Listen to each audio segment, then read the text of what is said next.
Everybody over here, we're about to leave in a second.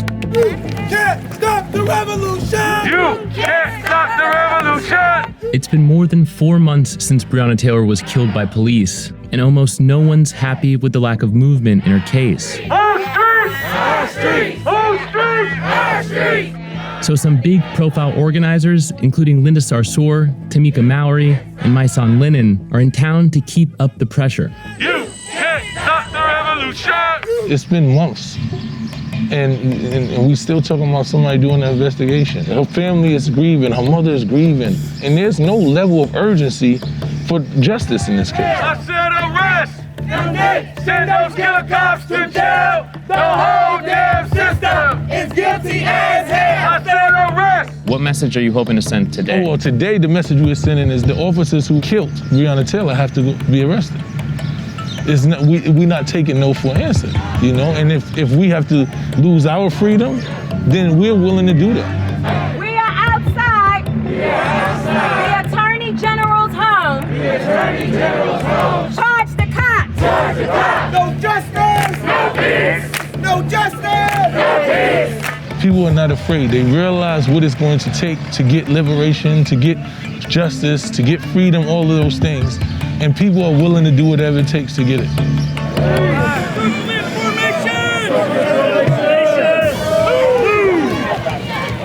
Justice for Breonna Taylor. Justice for Breonna Taylor. Justice for Breonna Taylor. Sis, you can turn your back on me like you turned on the black community, but you can still hear me. So until you stand up against these racist officers on your police force, Breonna Taylor's blood is on your hands, sis. Am I offending you? Are you angry? Don't forget where I'm angry.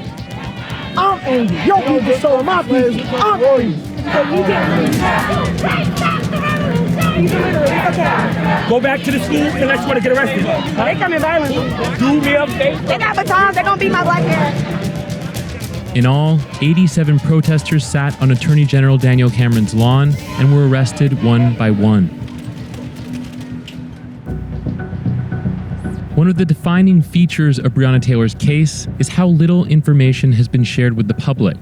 There's still only a minimal understanding of what even happened the night she was killed. Over the past 2 months, Vice News has interviewed neighbors, spoken with current and former police officers, and reviewed hundreds of pages of internal documents that together cast doubt on the credibility of the Louisville Metro Police Department and the ongoing investigation into Taylor's death by the Attorney General's office. One of the first videos to emerge from that night was taken by Naya, who lives upstairs. She started filming as police were ordering Taylor's boyfriend, Kenny Walker, out of the apartment. Turn around and face away. Give me one patrolman if you like it. You can hear Kenny. He was probably not traumatized. Keep walking backward. He's gonna keep handling them stairs. Walk down. He's gonna say, I'm trying.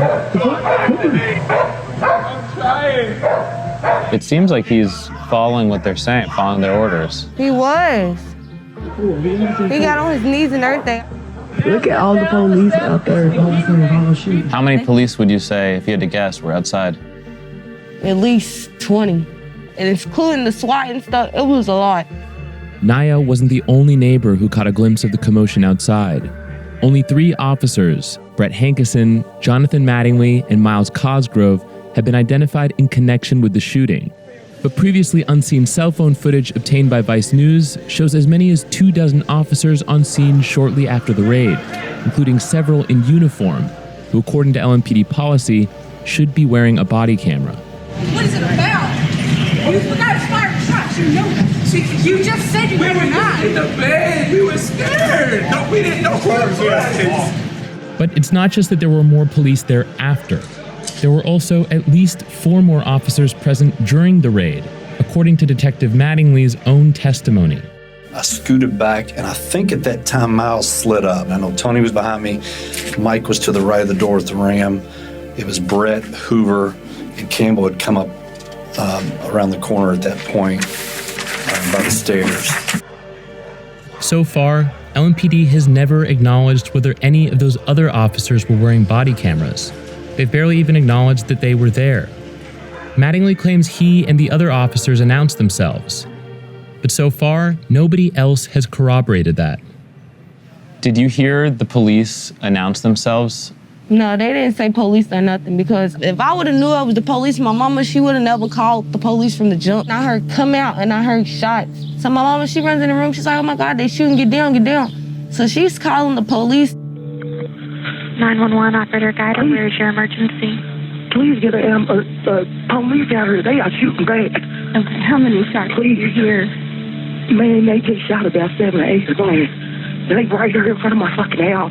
And I got my grandbaby and my kids in here. I'm hearing them say reload. Bop, bop, bop, bop, bop. They finally cut the lights on to let us know it was the police. So I'm like, Mama, the police is out here. So she hangs up with them. The police came all wrong. They came with undercover clothes, undercover cars. They didn't announce themselves or none of that. They did it heartless. They didn't care. Has anyone come and talked to you from the police department, from the city, to get your version of what you heard, what happened? The FBI is the only people that came up here and actually talked to me.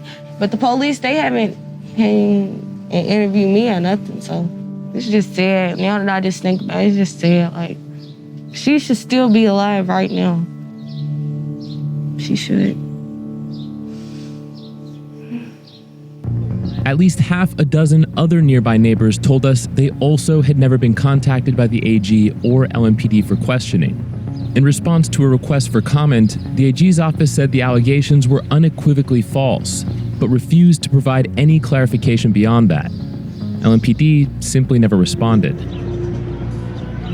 In response to the lack of transparency and accountability, David James, a former LMPD officer who now serves as the president of the city council, has proposed several changes to how the department responds to these kinds of incidents. And he's already been met with pushback in meetings with the police department. We're doing virtual meetings right now. And that is my least favorite kind of meeting. We've got several special guests, Dr. Bill Smock, Chief Robert Schroeder, Louisville Metro Police Department, and Ryan Nichols, the president of the Fraternal Order of the Police. Councilwoman Sexton Smith and I had discussed early on during the Breonna Taylor incident why we don't do drug and alcohol testing at the time of critical incidents involving our police officers. We have random drug testing. And then there is also a provision in the contract that states Metro government may require a member involved in a use of deadly force incident resulting in an injury to take a drug and alcohol test. To your knowledge, has that ever taken place when an officer's been involved in a critical incident? We have not, tested anyone involved in a critical incident, a shooting. Of course, there has to be some sort of a reasonable or suspicion or under the influence of something. On July 14th, James and the other 10 members of the Metro Council voted unanimously to launch an investigation into the city's handling of Taylor's case. They, just like the public, are frustrated by the lack of transparency into what happened that night. I really feel like because Metro government has not said what did or did not occur, it causes people to have less trust and belief in their government. You said in a letter to the mayor that the trust between Louisville Metro and the people we serve is eroding at a pace that may soon pass the point of restoration. Correct. It's irreparable. Why did you write that? Because it's true. Do you think that the LMPD is capable of holding itself accountable? I don't think so, because they haven't proven themselves to be able to do that. There's been time after time where things have happened and it directly reflects upon LMPD trying to cover up bad things that have happened, mostly from the top. There were questions brought up about the children being molested and it was all denied, but now we have 2 officers in federal penitentiary. It was brought up about abuse of overtime and it was denied, and now we have officers in the penitentiary. What do you think gets in the way of holding police accountable, of holding the police department accountable? I really think it's leadership. And if you don't hold the supervisors below you accountable, then bad things happen. All three of the officers who fired their weapons on the night Taylor was killed have been subject to previous internal LMPD investigations. Brett Hankison's personnel file includes multiple sexual assault allegations, at least 3 internal criminal investigations, and a use of force file that's 104 pages long. In a 2008 email obtained by Vice News, a lieutenant recommended an internal criminal investigation into Hankison and 2 other officers accused of beating up a juvenile. She cited, quote, the allegations and, unfortunately, the employees involved, who have had use of force cases in the past where it always comes down to their word against the complainants. Hankison and the other officers were eventually cleared in that case. Internal LMPD investigations show that the department almost always ruled in Hankison's favor. In 2012, Hankison was elected to serve on the Police Merit Board, which helps make decisions about police misconduct. This past January, he began his 4th term and continued attending meetings even after being placed on administrative reassignment. Hankison was on the board until June 23rd, the day he was fired. We reached out to Hankison's lawyer for comment, but never heard back.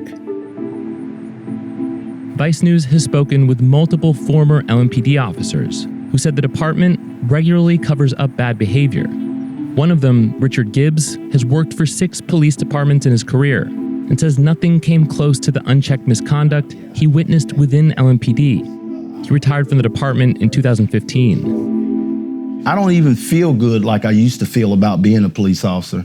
Did you witness police abusing their power on the force? Yes, I have. And the biggest one is use of force, putting your hands on somebody when you don't have to. I've even seen situations where I went to do a narcotic search and the guy's telling me, that is not mine. They put that there. Little bag of dope, some crack. Do you believe that person? Yes, I do, because there is situations where that's done. But that's a crazy thing you just said. You just said that you're a former police officer, that is something that's done. Yes, dropping dope. They call it dropping dope. Who's they? Police officers.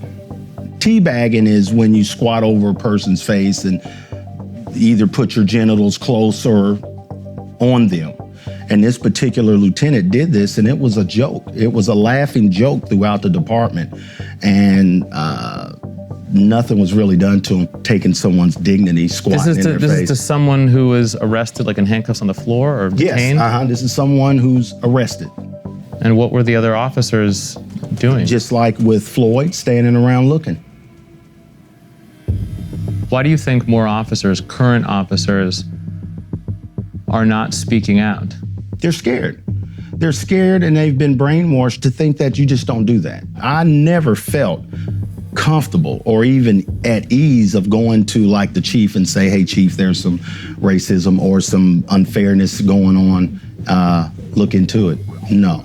Did you witness retaliation in the department? I was pulled into an internal affairs investigation where an officer used excessive force. When I told the truth, the colonel kept asking me, is that the truth? Like, is there another scenario that you want to give? And I picked up on it right away that she was trying to get me to change my story.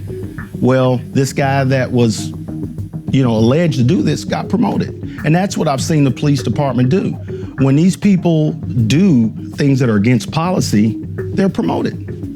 What happened to you after you tried to tell what happened? Just basically ostracized. For instance, if I wanted to try to get on another special unit, the door was shut. Blackballed. Do you think that Breonna Taylor's case is an isolated example? No, it's not isolated. If you dig in LMPD's history, they got a long history of shooting people. This city has buried a lot of bodies. There's a lot of skeletons.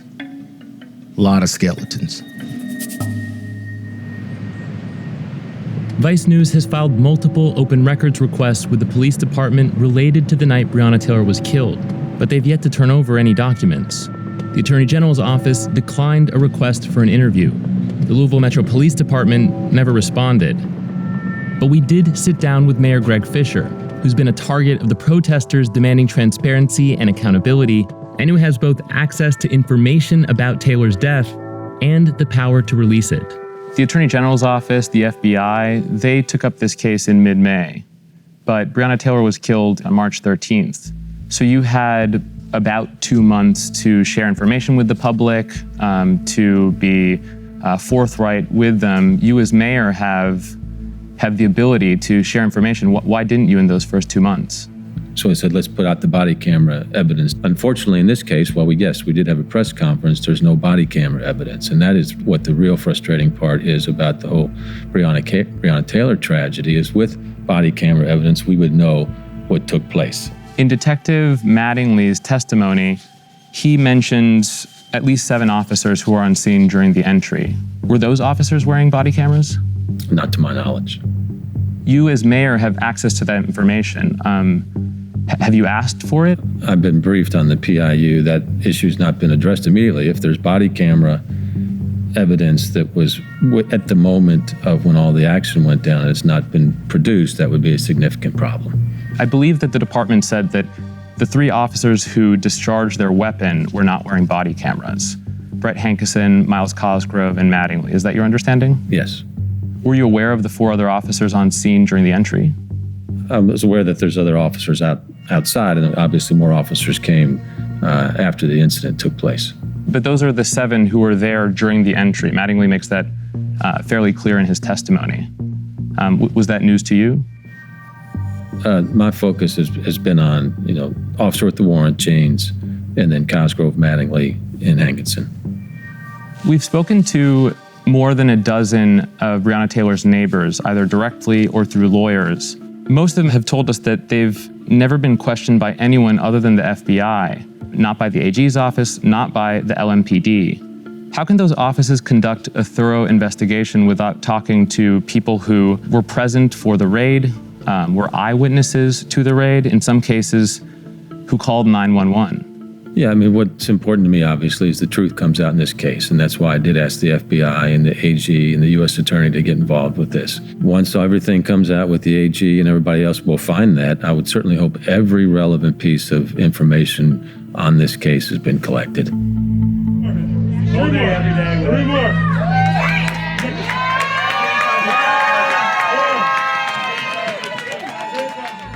So far, the only people the Attorney General has pressed charges against are the 87 who sat on his lawn.